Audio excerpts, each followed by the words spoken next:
Баршаңызға сәлем достар, бүгін сіздермен үй жағдайында пицца дайындайтын боламыз. Балалардың сүйікті тағамының бірі болғандықтан көбінесе үй жағдайында жасауға тырысамын. Видеоны міндетті түрде соңына дейін қарап, бағалап кетіңіздер. Бізге қажетті заттар: жылы сүт, жылы су, ашытқы және тұз, майонез, содан соң ұн қажет. Алдымен ыдысқа суды, жылы сүтті, ашытқы және де тұзды саламыз. Кейінгі кезекте майонезімізді салып,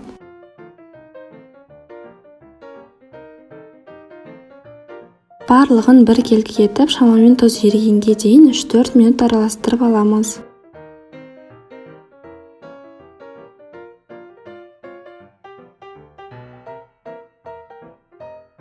Содан соң ұнымызды илегіштен өткізіп қосамыз.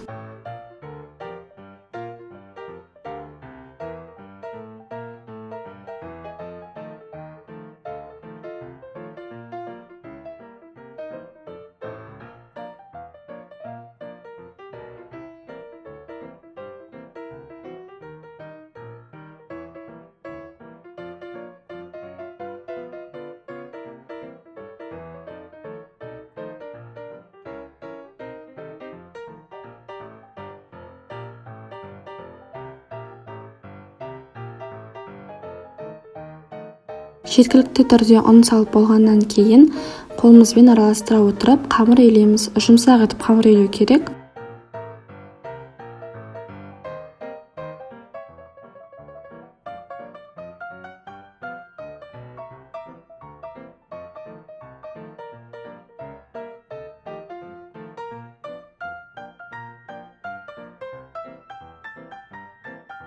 Қамырды бір келкі етіп, жақсылап илеп болғаннан соң бетін таза салафанмен шауып, 1 сағатқа қалдырамыз.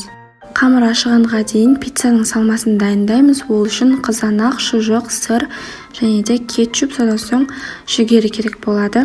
Қамыр ашып дайын болды. Енді қазір оны 3 бөлікке бөліп, жайып пиццамызды дайындаймыз.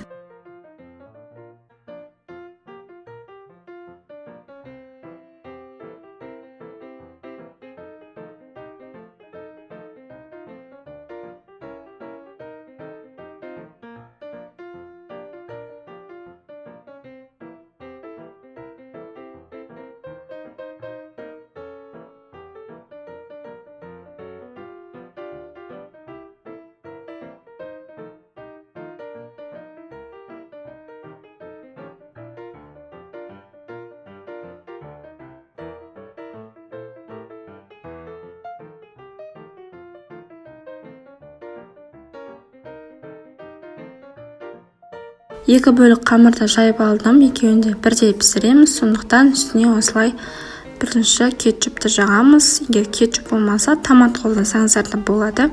Содан соң салмасын салып бастаймыз. Алдымен қызанақты салып, үстіне жүгері қосамыз.